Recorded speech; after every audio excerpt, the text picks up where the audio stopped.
Philippine Popular Culture, presented by Angelo Resula and Dene and Ruena, presented to Mrs. Cursidal Jane Clarbasa.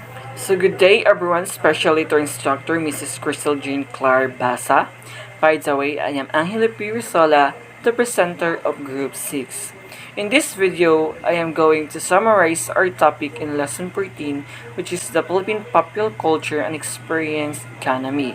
So there are 7 factors that comprise Philippine ingenuity and originality contribution to the cultural development of the nation. So first is affect senses and feelings or affected networks of Jude Dene. So the language of victimization in the face of bloggers, inflicting their boring lives, their obsessive lives, their sex lives, their pets' lives, and the rest of us differs from criticisms of rabid political bloggers or snarky celebrity.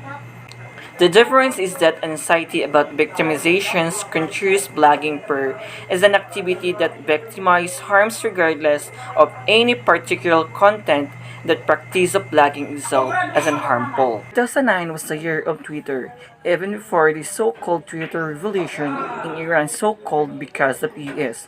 Twitter's is 140-character dates were widely heralded as the next phase of social media for better or worse. They were staying in touch with a group while away from a computer.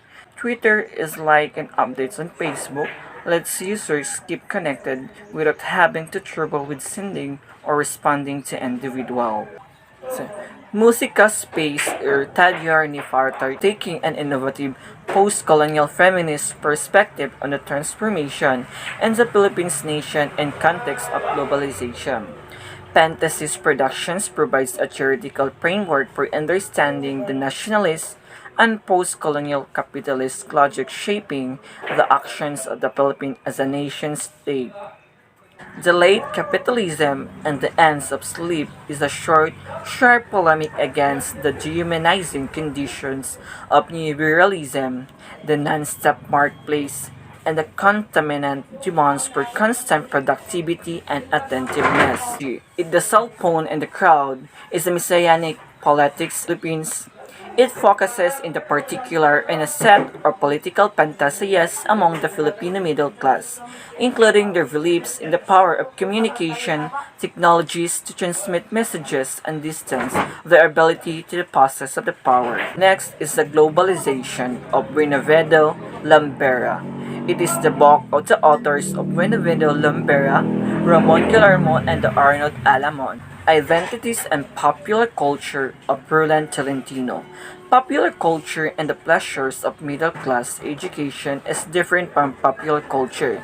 It is informal knowledge generated by the media television. It is informal knowledge generated by media like television, radio, movies, DVD, cell phone, and the video key, and etc.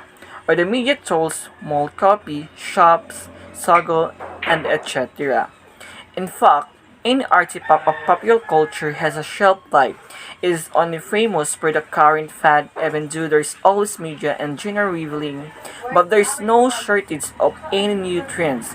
Without the new commodities, it is only famous for the current fad even though there was always media and genre revealing it. But there's no shortage of new trends, and with no adoptions of the new, the commodities of popular culture are also marked by adolescence and obsolete. The commodities of popular culture are also marked by adolescence and obsolete. Thank you for listening.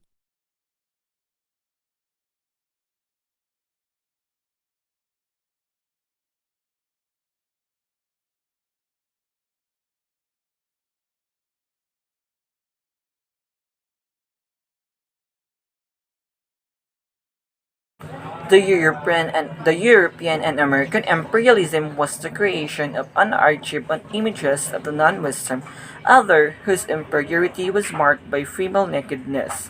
Imperial cultures deployed barbarism and female nudity to justify imperial violence and articulate colonial fantasism. Columbus who fetished the colonial bears. Columbus, who fetished the colonial breasts of native women, was convinced that the world was not round, but for shaped and topped by protuberance much like women's nipple.